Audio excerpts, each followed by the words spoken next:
To give you an idea of the force of this crash, we're across the street from where the impact happened. You can see glass in the tree right here. Police say they bought crack from you when you were working as a bouncer here. No, nobody bought anything from me. Do you deny those charges? I don't have nothing to say. Police say they bought crack from you as you were working as a bouncer. I have nothing to say. Still a lot of high water tonight. Neighbors tell me this creek, Carr Creek in Woodville, is usually about a foot deep at the most. Right now you can see kids are swimming in it. This is what parents see when they look at a video baby monitor.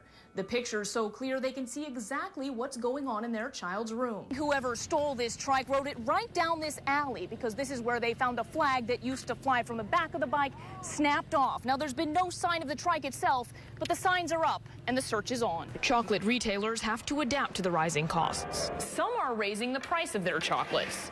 Others are keeping the price the same, but making the chocolate smaller. Now, the temperatures are supposed to drop below the teens tonight. Still, MnDOT says the salt it's put on the roads should keep them from getting too icy. They're not just looking for spare change. They want people who owe $50 or more to pay back their library fines so they can solve the case of the missing books. And they say, remember, you've been warned. And quit taking my pictures. Well, can you tell us what was going on? No, I cannot tell you nothing. You say you're not making counterfeit CDs or DVDs? No, we're not. Okay, so... why you steady putting the mic in my face? I'm trying to help you hear what you have to say. I don't have nothing to say. I just asked y'all to move along. Okay, are you the owner of this place? If need be, yes. If need be, yes. Okay, can we talk to the owner? No, you can't. Retrieving skis. Chris Brown has her iPhone back in her hands now. Earlier this month, she says it was stolen at the airport. Her son used a GPS system to track the phone to this house on Aurora Avenue. He called my husband and he said, I found Mom's phone. And I said, where is it? He said, it's in a home in St. Paul. The home of Delta employee Haifong Lee. Did you work at the airport? Yeah.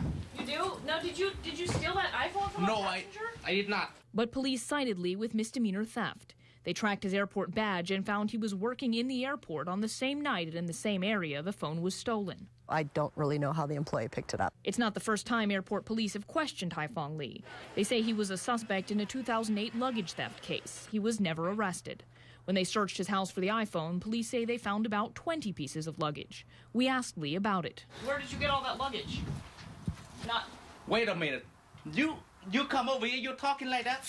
No, I never steal anything. I never do anything. Don't ask me that question. No comment. A family member told police they used the luggage for trips to Vietnam. I did not steal anything. I did not do anything. 5 Eyewitness News reporter Maggie Newland is live in Blaine tonight with her surprising investigation. Maggie? Leah, this is what parents see when they look at a video baby monitor. The picture's so clear they can see exactly what's going on in their child's room. But we've learned they're not the only ones. When Janine Hansen brought baby Anders home from the hospital 2 years ago, she hooked up a high-tech tool, a video baby monitor. So here's what he's doing his first night in his crib. Hiccups. It's great. It's saved us so many trips into his room at night to go check on him. I love you so much. I love you much. The monitor sends an analog signal from the camera above Anders' crib to a receiver that can be moved around the house. Okay, I'll see you in the morning. It's easy to see why parents like them. So you get a full picture, and you can turn the volume up and down, and you can hear pretty much everything that's going on in that room. But we discovered parents aren't the only ones who can see and hear everything. We bought a video monitor, and with parents' permission, we wanted to see exactly how much we could see, so we took our monitor and we drove to houses with similar monitors. And what parents could see inside the house, we could see outside. It happened at house after house after house in the Twin Cities. Yeah, people can drive by and see your child. Tiffany Statman says it's unnerving to know people can sit outside her house and see and hear her babies. I mean, I can understand how that could happen, but it still surprises me that it does happen. And as we were driving away from Tiffany's house, we were surprised at how far that signal travels. I just drove about a football field away from the house, and I can still see a picture of the crib. At another house, just look how far we could drive and still pick up a signal from the baby monitor inside. That's about a block away. After that, the signal faded.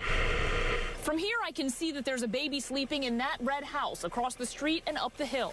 That baby is 1-year-old Griffin. What do you think? Can you put those on there? We told his mom, Ann Brown, just how much we could see. Yeah, definitely news to me on that one. We showed our video to Marshall Tannick.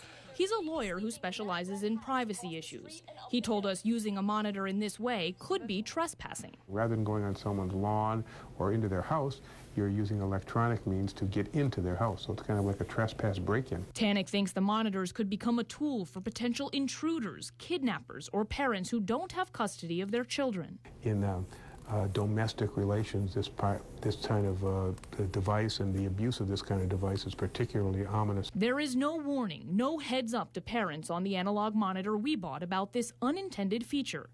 So the monitor's in that house. Okay. When Senator Amy Klobuchar saw our video, she agreed parents need to know more about the devices. They've got to be able to have that information so they can make a choice, and I don't think they have that information right now. Klobuchar says she contacted the Federal Communications Commission.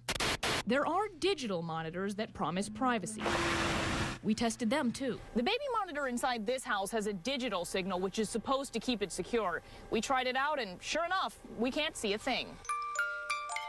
All parents who helped us say they will continue to depend on their monitors. But now they know, while they're watching their baby, someone else may be watching, too. And if you do have one of these analog monitors, there are some simple steps you can take to protect yourself. Keep your private conversations to a minimum around the camera, or you can simply turn off the monitor when you're not using it. Now, we contacted the company who makes these monitors several times. We have not received a response. Live in Blaine, Maggie Newland, 5 Eyewitness News. Okay. The pain is at times more than a little boy can bear. Bandages cover the deepest of the puncture wounds dotting Dominic Hester's 59-pound frame. And we'll get you some more medicine, okay? But medicine doesn't block the memory of what happened in the alley behind Dominic's house, a sight that has many in the neighborhood still shaken. I still get chills from that. And I thought Dominic was dead. Dominic was playing outside when he says this dog named Jaws jumped on top of him. Then I fell, and then it started ripping me right here and right here, and then this is where he bit me. That was horrible. It was horrible. He was shaking the baby like he was a little rag doll.